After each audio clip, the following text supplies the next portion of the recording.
She slammed her phone shut and screamed, "That's mine! You can't just park your junk here." I looked up from the old Rolls Royce, wiping grease from my hands. "Your junk?" I asked calmly. "Karen, this car has been sitting on my property for 6 months. You didn't even know it existed until yesterday." Her face went red, that familiar HOA fury boiling behind her perfect haircut. "This neighborhood has standards. You can't restore a wreck like that outside." "I'll have it towed." That's how it started. Another day of her trying to control what wasn't hers. But this time she picked the wrong fight. I'd spent months finding that Rolls Royce Silver Cloud, an original 1965 model I bought from an auction down in Georgia. It was rusted, broken, forgotten. Just like me after my wife passed. Restoring it was more than a hobby, it was therapy. Every bolt I turned reminded me there was still something worth fixing. But Karen didn't see that. She only saw a chance to play queen of the block. That afternoon, I heard her on her phone outside my gate, pretending to whisper but loud enough for me to hear. "Yes, I'm reporting an abandoned vehicle. It's blocking the view of my garden. It's possibly stolen." Stolen? I almost laughed. She didn't even know what she was getting herself into. The next morning, a tow truck backed up to my driveway. A man in a yellow vest jumped out, clipboard in hand. "You the owner?" he asked. "Sure am," I said, holding up the title. Before he could even read it, Karen stormed out, pointing like she'd found buried treasure. "That's my late father's car. He had one just like it. This man took it from me." The driver looked confused. "Ma'am, do you have paperwork for it?" She blinked, hesitated, then snapped, "I don't need papers. Everyone knows this car used to be mine." I could have argued, but I wanted to see how far she'd go. So I stepped back and said, "Go ahead. Show him proof." Her lips twitched. "My husband will bring it," she lied. "He's on the board." "He'll confirm it," I smiled quietly. Her husband wasn't on the HOA board anymore. I made sure of that when I caught him double-charging residents for security fees. The tow driver eventually left when he saw the title had my name on it, notarized and dated.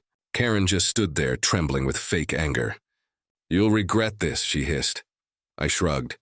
"Already did when I moved next to you." That night I came back from the workshop and found something strange. The hood of the Rolls was open. Someone had scratched "thief" across the door with a key. I stood there, staring at it under the dim porch light. The anger didn't hit me first, sadness did. Not for the car, but for how far she'd go to ruin something beautiful, just because she couldn't control it. I checked my camera feed. Sure enough, there she was at 2:17 a.m., creeping around with a flashlight keying the paint. I didn't call the cops yet. Not because I couldn't, but because I had something better planned. The next morning, I rolled the car into the garage, closed the door, and started the engine for the first time in years. It purred like a dream.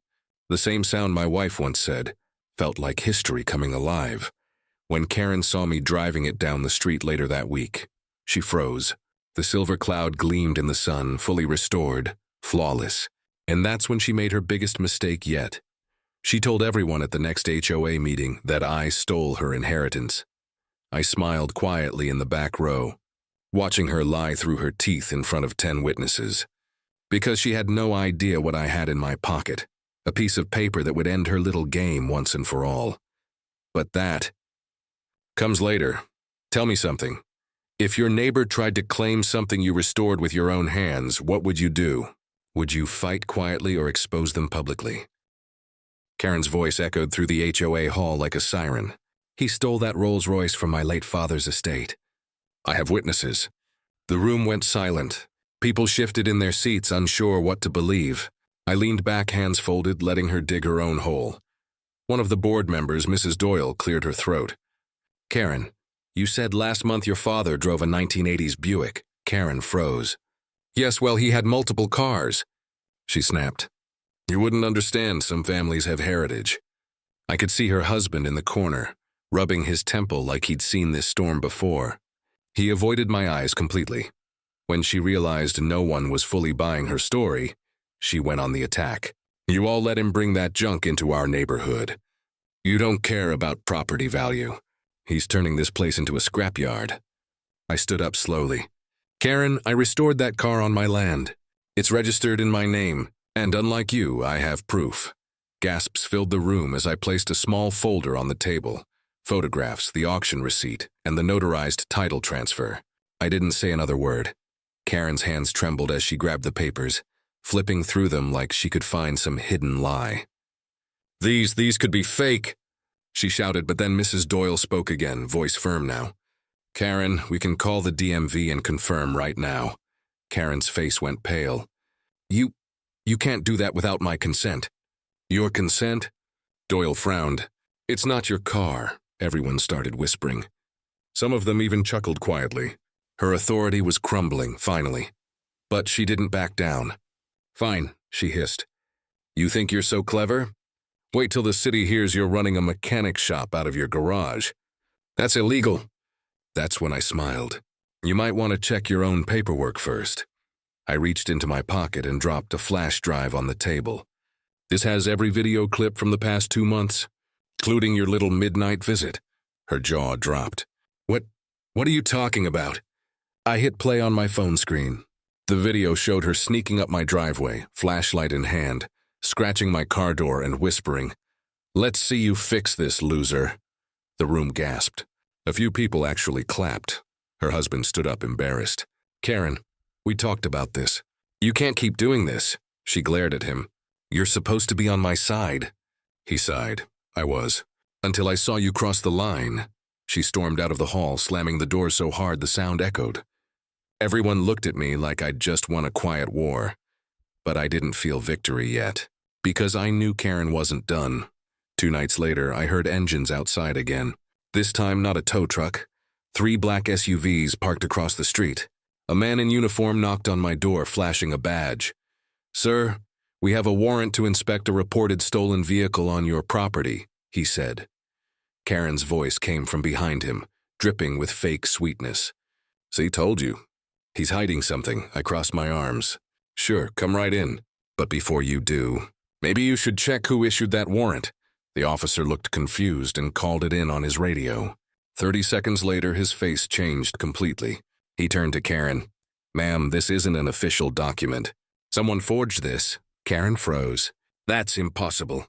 My cousin works with the police. He gave it to me. The officer shook his head. Your cousin's not with us anymore. He was arrested last year for impersonation. Her lips parted, but no words came out. I smiled just a little. Looks like your story's running out of gas, Karen. The officer's tone shifted from polite to firm. Ma'am, impersonating law enforcement is a serious crime. You're lucky we came before someone else did. Karen's confidence cracked. I didn't know. My cousin said, Enough, the officer said, motioning to another man. We'll file a report. Sir, he looked at me. Keep your security footage ready in case we need it. Already saved, I replied. 2 copies. One for you, one for my lawyer. Karen's face turned ghost white when she heard that word. Lawyer. She mumbled something about a misunderstanding and hurried inside, slamming her door. But I knew she wasn't done. She never accepted losing. By morning, rumors spread across the neighborhood. Some said I'd framed her. Others said she'd been caught running a fake complaint ring against multiple homeowners. Either way, the mask was slipping. That evening, while I polished the Silver Cloud in my garage, a quiet knock came on my door. It was Karen's husband, Mark. His eyes looked tired, like he hadn't slept in days. Mind if I talk? He asked. Sure, I said, wiping my hands. He looked around nervously. Karen's losing it. She's obsessed with that car. Says it's a sign from her father that you stole her memory. I frowned. Her memory? He nodded. When her dad died, he promised her his old Rolls, but it was sold decades ago. You bought it fair and square, but in her head, it's the same one. I leaned against the workbench. So she's attacking me over grief? She's attacking everyone, he whispered. And now she's planning to sue you, I sighed. Let her. I've got more than proof now. He looked confused. What do you mean? I smiled slightly and pointed at the rolls. There's a hidden engraving under the dashboard. Original owner's initials. They match the auction documents. If she pushes this, it'll expose her for filing a false claim. Mark looked both relieved and embarrassed. I'll try to calm her down. But you should be ready. She's been calling some HOA members to testify against you. After he left, I sat in the driver's seat staring at the steering wheel. My wife used to say, "You can't fix people like you fix engines." Some folks don't want repair, they want control. 2 days later, a legal notice arrived in my mailbox. HOA citation, unauthorized restoration activity, property violation, and possession of unregistered vehicle. I laughed out loud. She'd really done it. Filed fake HOA paperwork signed by herself under a fake subcommittee. This time, I didn't just react. I called my friend Jason, a retired federal investigator. We served together years ago, back when people respected the badge. When he saw the documents, he chuckled. This signature isn't even real HOA format. She used a public template from the internet. He drafted an official cease and desist letter and included a little surprise: copies of her fake police warrant and vandalism footage. The next HOA meeting was going to be fireworks. When the night came, I parked the Rolls right outside the community hall, shining under the streetlight like a silent witness. People gathered whispering. Karen arrived last, dressed like she was going to court, chin high, pretending not to see me. I stood when my name came up on the agenda. "Before we start," I said, handing folders to the board, "I'd like to submit evidence of forgery, property damage, and impersonation." Karen laughed nervously. "This is harassment." "He's twisting things." Jason stepped out from the back of the room, badge glinting under the lights.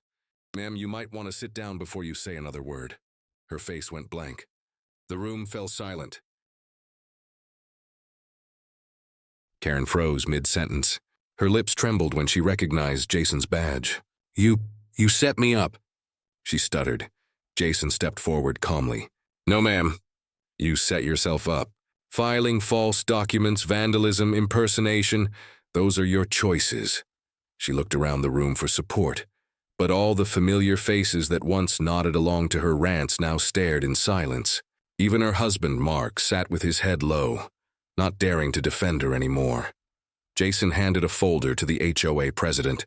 "We've verified that the restoration on Mr. Walker's property is legal.